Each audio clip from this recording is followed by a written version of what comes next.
अगर आपको आज का एपिसोड पसंद आए तो द ब्लैंक पेज ऑफिशियल को सब्सक्राइब ज़रूर करिएगा और बेल आइकन को प्रेस करना मत भूलिएगा।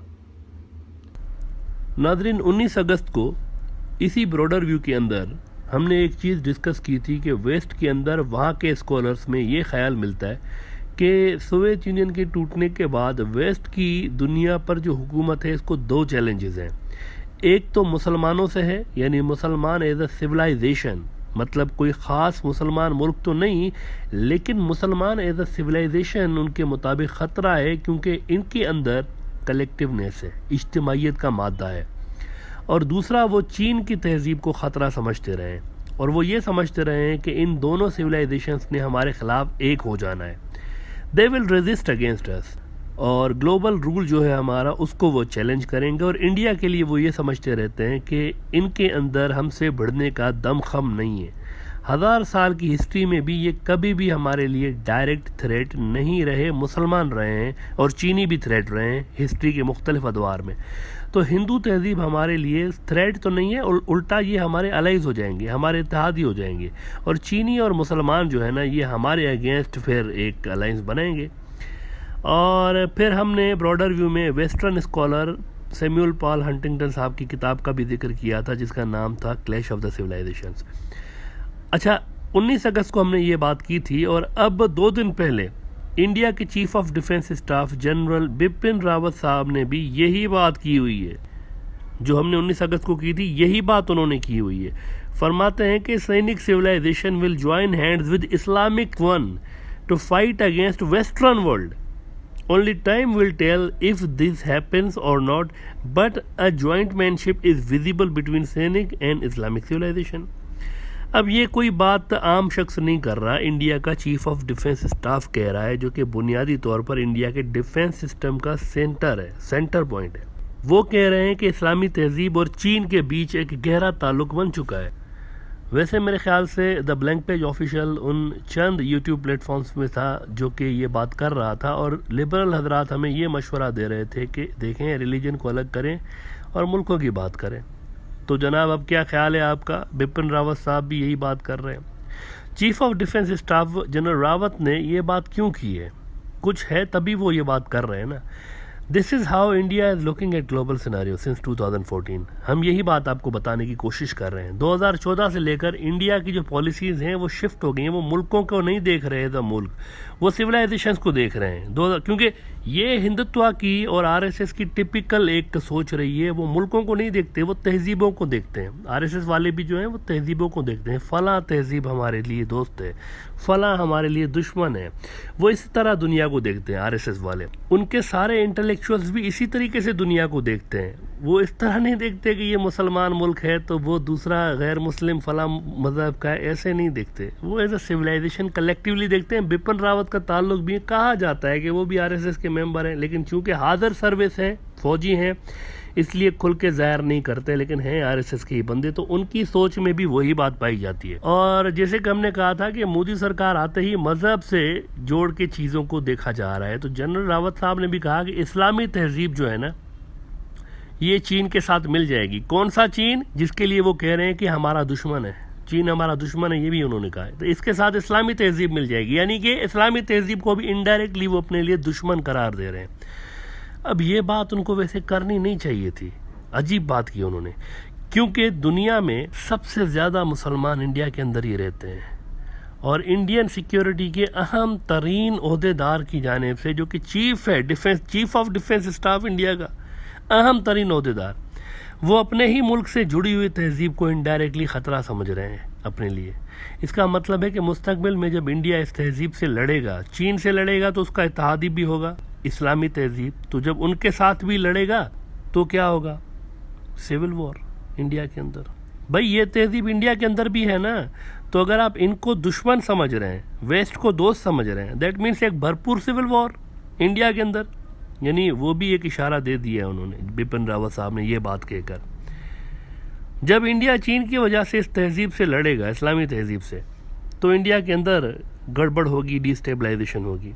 इस वक्त आप देखें कि चीन का सबसे बड़ा इत्तेहादी कौन है इस रीजन में? पाकिस्तान। मुसलमान है, मुसलमान तहजीब, वही दिमाग में उनके जो बिपिन रावत साहब की मुसलमान तहजीब। मिल गई है उनके साथ। और पाकिस्तान के लिए बिपिन रावत साहब कह रहे हैं कि ये एक प्रॉक्सी है, तो बड़ी ही दुख की बात है।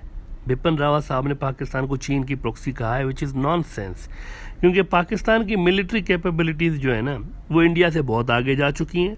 And they have demonstrated that on 27 फरवरी 2019। दुनिया ने देखा ना, हम कुछ खुद के लिए तो कुछ नहीं कह रहे। देखें, ये बात तय है, पाकिस्तान की मिलिट्री कैपेबिलिटीज़ इंडिया से आगे जा चुकी हैं। वो उनके रडार्स भी जाम कर रहे हैं, उनके जहाज़ नहीं उड़ पा रहे, वो उनके 2-2 जहाज़ शूट कर रहे हैं, उनके पायलट पकड़ रहे हैं। ये सब क्या है? ये मिलिट्री कैपेबिलिटीज़ हैं। इसका मतलब है कि पाकिस्तान की मिलिट्री कैपेबिलिटीज़ इंडिया से आगे जा चुकी हैं इस वक्त तक भी।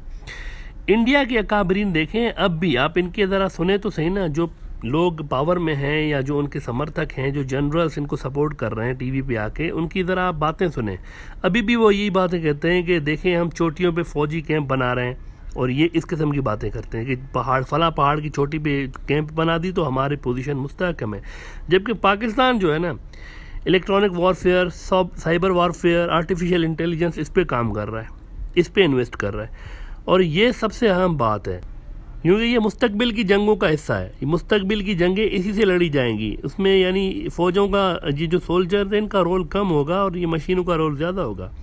और सबसे अहम बात यह है कि Pakistan is a nuclear state, तो उनको प्रॉक्सी कहने से जाहिर हो रहा है कि बिपिन रावत साहब has no clue about the capabilities of India's rivals. बहरहाल, तो जब बिपिन रावत साहब इस्लामी तहजीब को ख़तरा गिनवा रहे हैं, तो एक हिस्सा इस तहजीब का, जैसे कि हमने कहा कि इंडिया के अंदर है, दूसरा हिस्सा इस तहजीब का पाकिस्तान की सूरत इंडिया के एक बॉर्डर पर है, और तीसरा हिस्सा इस तहजीब का इंडिया के दूसरे बॉर्डर पर बांग्लादेश की सूरत में मौजूद है ना। जब रावत साहब ने इस इस्लामी तहजीब को ही ख़तरा करार दिया है, सिविलाइजेशन को कैसे ख़तरा करार दिया, लेट अस एक्सप्लेन अगेन। उन्होंने कहा कि ये तहजीब चीन के साथ मिल जाएगी, बल्कि मिल चुकी है। उन्होंने कहा, तो जब चीन को वो थ्रेट करार दे चुके हैं, दुश्मन करार दे चुके हैं, तो दुश्मन का दोस्त भी तो दुश्मन होता है ना। तो रावत साहब ने इस तहजीब को ही इंडिया के लिए असल में इनडायरेक्टली ख़तरा करार दे दिया है। तो इसमें तो बांग्लादेश भी आ जाता है। पाकिस्तान को ख़तरा देना कोई हैरत की बात नहीं है, लेकिन टॉप लेवल पर अपने मुल्क के लोगों को ख़तरा करार देना और बांग्लादेश जैसा दोस्त मुल्क, इसको ख़तरा करार देना, ये एक बड़ी ही गहरी बात है और अहम बात है। देखें ना आप, इंडिया के जो मुसलमान हैं, ये कोई हिंदू तहजीब से तो ताल्लुक़ नहीं रखते ना, ये कौन है? मुस्लिम तहजीब है।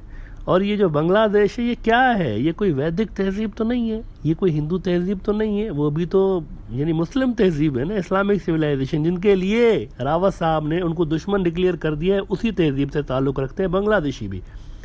तो वो भी उनके लिए ख़तरा हो गए ना। फिर अगर कोई ये समझ रहा है कि इंडिया बांग्लादेश को अपने लिए ख़तरा नहीं समझता, तो हमारे नज़र में 2 पॉइंट्स हैं। नंबर 1, 1971 से लेकर सरकारी सतह पर मुकम्मल तौर पर अटैम्प्ट्स होते रहे हैं ना कि पब्लिक टू पब्लिक रिलेशंस बहुत अच्छे हो जाए बांग्लादेश के और इंडिया के लोगों के बीच। यही हुआ है ना भाई। 1971 से लेकर हुकूमती सतह पर, ख़ास तौर पर बांग्लादेश से तो बहुत ज़्यादा कोशिशें हुई हैं कि इंडिया को बहुत ही एक अच्छा दोस्त माना जाए। हुकूमती सतह पर हमेशा यही होता रहा है।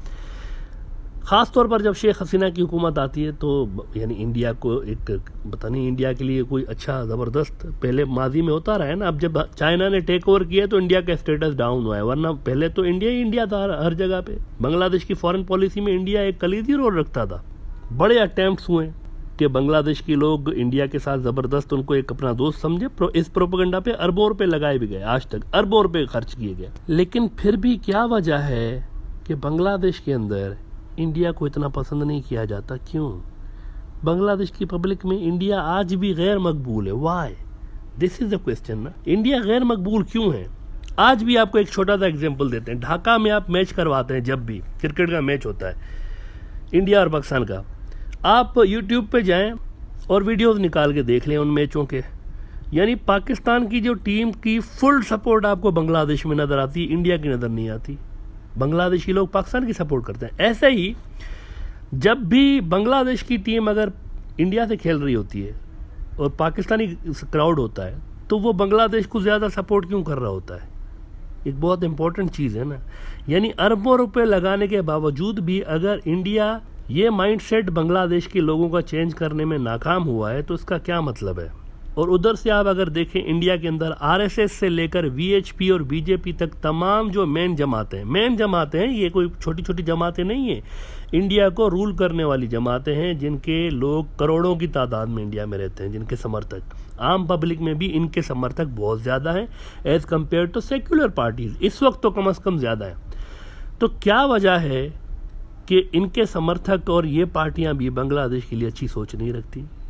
कितने स्कॉलर्स हैं इन पार्टियों के, वीएचपी के भी स्कॉलर परवीन तोगड़िया का हमने आपको बताया था, बीजेपी के स्कॉलर देखिए आप, सुब्रमण्यम स्वामी का हमने आपको बताया था, कितने स्कॉलर्स हैं वो जो कि इवन ये भी कह चुके हैं, रिक्वेस्ट कर चुके हैं अपनी हुकूमत से कि इन्वेड करें बांग्लादेश पे, इन्वेड करें। आपको याद है ना सुब्रमण्यम स्वामी साहब ने क्या कहा था कि हम बांग्लादेश के अंदर फ़ौज भेजेंगे और क्रैकडाउन करेंगे, और फिर वीएचपी की जो परवीन तोगड़िया उन्होंने क्या कहा था कि इन्वेड करें, कुछ इलाका कंट्रोल करें, कब्ज़ा करें और आसाम के लोगों को उसमें सेटल करें, और इस तरह की। और इवन ये जो मोदी साहब हैं ये भी तो कहते रहे हैं ना कि आसाम के अंदर जो मुसलमान रहते हैं उनको मैं बांग्लादेश भेजूंगा, वो भी तो 2014 के इलेक्शन कैंपेन में कहते रहे ना, खुल्लम खुल्ला कहते रहे, ऑन द रिकॉर्ड है। और उधर से आप देखें कि इंडिया बांग्लादेश बॉर्डर उतना ही खतरनाक है जितना इंडिया पाकिस्तान बॉर्डर है। अब तक हज़ारों बांग्लादेशी शहरी इस बॉर्डर पर शहीद हो चुके हैं। क्यों भाई? तो ये क्या दोस्ती की निशानी आपको दिखा रहा है या दुश्मनी की दिखा रहा है? 1971 से लेकर अरबों रुपए खर्च कर दिए गए प्रोपेगेंडा पे कि इंडिया हमारा दोस्त है, लेकिन फिर भी सिचुएशन ये है ग्राउंड पर, आखिर क्यों? और अब लेटेस्ट बात सुने आप, हाल ही में क्या हुआ है, इंडिया ने बांग्लादेश के समुद्री इलाके को अपना इलाका जाहिर कर दिया है, उन्होंने इस पर यानी एक कब्जा अपना जता दिया है, और इसमें दादागिरी दिखाते हुए ये भी रिपोर्ट्स आ रही हैं कि उन्होंने पेट्रोलिंग भी शुरू कर दी है, अपने जो जहाज़ हैं वो बांग्लादेश के इलाके के अंदर पानी के अंदर उन्होंने घुसा दिए हैं। और बांग्लादेश ने इस हवाले से यूनाइटेड नेशंस के अंदर जाकर भी प्रोटेस्ट किया हुआ है। लेकिन वहाँ पर भी क्या हुआ है, वहाँ पर भी इंडिया ने जाकर ढिठाई का मुजाहरा करते हुए कहा है कि नहीं, बांग्लादेश झूठ बोल रहा है, ये हमारा इलाका इनका नहीं है। समुंदर ले गए बांग्लादेश का, समुंदर पर नज़र रखी हुई है बांग्लादेश का समुंदर लेने की अटेम्प्ट्स हो रही हैं। यानी कितनी एक दुख की बात है। तो इज दिस अ फ्रेंडशिप? क्या ये आपको दोस्ती नज़र आ रही है? किधर से दोस्ती लग रही है ये आपको कि आप अपने दोस्त मुल्क का समुंदर ही हड़प करके ले जाएंगे? इतना बड़ा इलाका समुंदर का आप उस पर क्लेम करके बैठ गए। दैट मीन्स बांग्लादेश भी इंडिया के अंदर मौजूदा जो हिंदुत्व रजीम है उनके नज़दीक एक इस्लामी तहजीब से वास्ता है उनका, तो वो भी थ्रेट है। और वो भी चीन के करीब है ना, बांग्लादेशी वो भी करीब है, तो वो उसको भी ख़तरा समझ रहे हैं अपने लिए। और इंडिया बांग्लादेश को भी एज अ थ्रेट देख रहा है, as a threat. General Bipin Rawat ने कह दिया है कि चाइना और इस्लामी तहजीब, यानी वो सारे इस्लामी तहजीब के मुल्क जो कि चाइना के करीब हैं, उनको वो थ्रेट समझ रहे हैं। इंडिया का चीफ ऑफ डिफेंस स्टाफ कह रहा है कि ये तहजीब, इस्लामी तहजीब ख़तरा है और ये चीन के साथ मिल गए। बदकिस्मती के साथ ये वो फ्यूचर है इस रीजन का जहां हम तेज़ी के साथ इंटर हो रहे हैं। और इंडिया के अंदर अगर मुनासिब सेक्युलर लोग नहीं आए और इंडिया ने नियर फ्यूचर में अपने आप को ऑटो करेक्ट नहीं किया, तो सिविल वॉर और दंगे फसाद तो इंडिया के अंदर नज़र आएंगे ही आएंगे। लेकिन इसके साथ साथ उसके जो दो बॉर्डर्स है, बांग्लादेश वाला बॉर्डर और पाकिस्तान वाला और चाइना वाला बॉर्डर, यानी दो मुसलमान मुल्कों वाला बॉर्डर और एक चाइना वाला बॉर्डर, यहाँ पर भी बहुत ज़्यादा आपको कशीदगी नज़र आएगी नियर फ्यूचर में। और ये बात हम ऐसे ही नहीं कर रहे, इंडिया के खुद के चीफ ऑफ डिफेंस स्टाफ ने ये बात कह दी है कि मुस्लिम तहजीब यानी मुसलमान मुल्क और चाइना हमारे लिए ख़तरा है। तो ये फ्यूचर है मुस्तकबिल का, अनफॉर्चुनेटली, जहाँ पर इंडिया इंटर हो रहा है।